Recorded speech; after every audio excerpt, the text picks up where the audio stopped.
I was raised by a couple of parents who liked to sleep in on Saturday morning.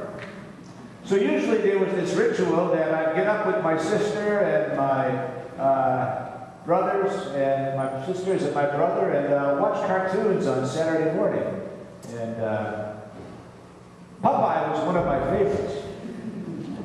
I was going to do some research yesterday morning and watch cartoons all day to see if they're still showing Popeye on Saturday morning, but I didn't think anybody would buy it if I said I was doing research for a sermon on Saturday morning watching cartoons. But you know the storyline. You might have. You know the storyline. It's always the same. Popeye and olive oil and sweet pea are enjoying a lovely day, and all of a sudden Bluto shows up on the picture. And Bluto is like 6'6", 280 pounds, and Popeye is like 5'4", 120 pounds. And Bluto sort of gets the hots for olive oil and sort of looks at her and well, next thing, you know, moves on and little old Popeye and Bluto get the big fight, and while they're having this great big fight, all of a sudden, with 3 minutes left in the cartoon, Popeye remembers, I am spinach! And he reaches into his pocket and he pulls out the spinach and he eats it, and this little wimp is transformed into this big hero, and he pummels Bluto back into submission. I can never figure out a few things, like why didn't Popeye just eat the spinach at the beginning of the cartoon, you know? Or what would have happened if Bluto had figured it all out and got to the spinach first? Or perish this thought, what if Bart Simpson got the spinach?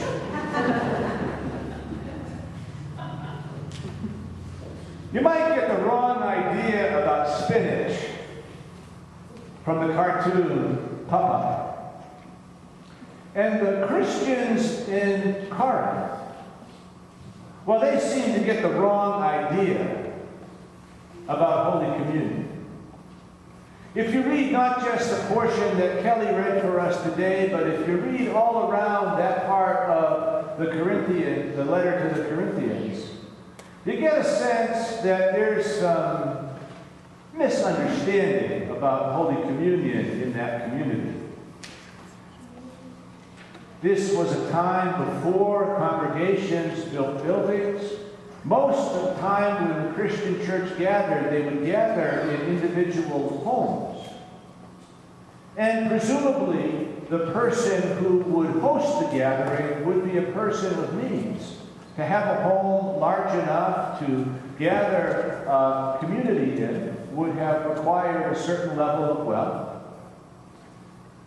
And from reading around what Paul had to say, that this gathering of people for the Lord's Supper, well, it sounds like those who were wealthy and that those who did not have to work would get there first. And while they were gathering, they would consume the food and they would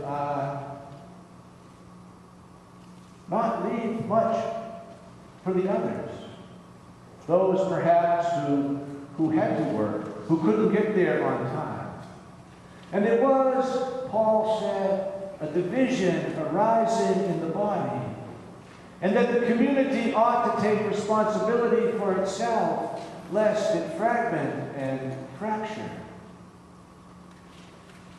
The community ought to remember the truth about what they do with broken bread and with a shared cup. Now, I'm not much of a nutritionist, but I did go on to Wikipedia, and I learned a few things about spinach. You might be interested to know, and yes, Kathy, you've told me this many times, but if you eat spinach, you'll get a lot of vitamin C, vitamin E, and vitamin K. It's a great source for magnesium, manganese, and folate.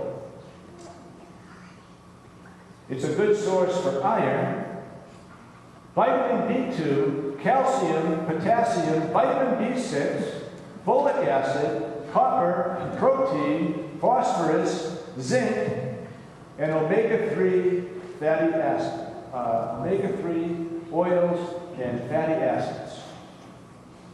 Now, if you just eat spinach, you'll probably be in trouble. But if spinach is a part of your diet, you'll probably live well. It's not magic,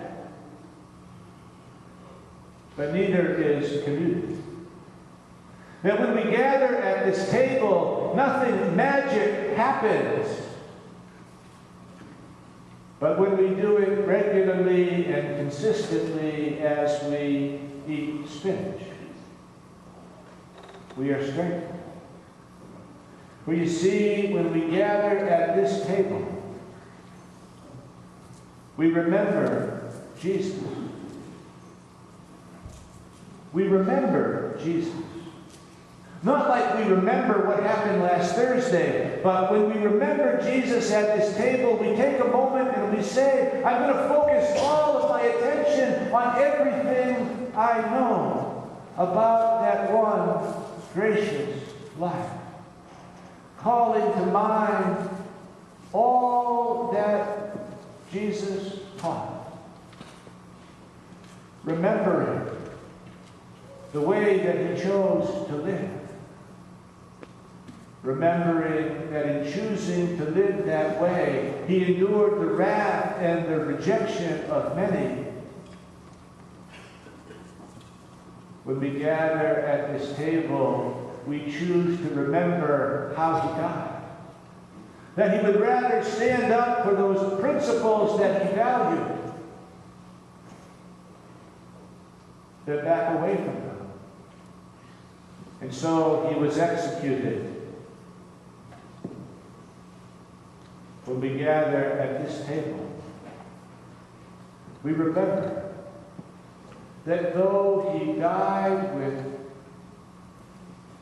a deep sense of trust, God transformed that death, blessing us with the promise of resurrection and new life. Nothing magic happens here. But when we choose to remember Jesus in this way,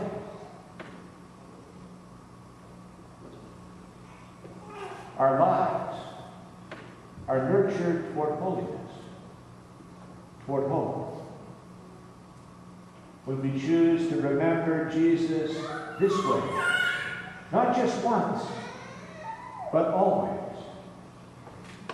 we nurture our spirits that we might become all that God envisions. So I invite us to this table. Amen.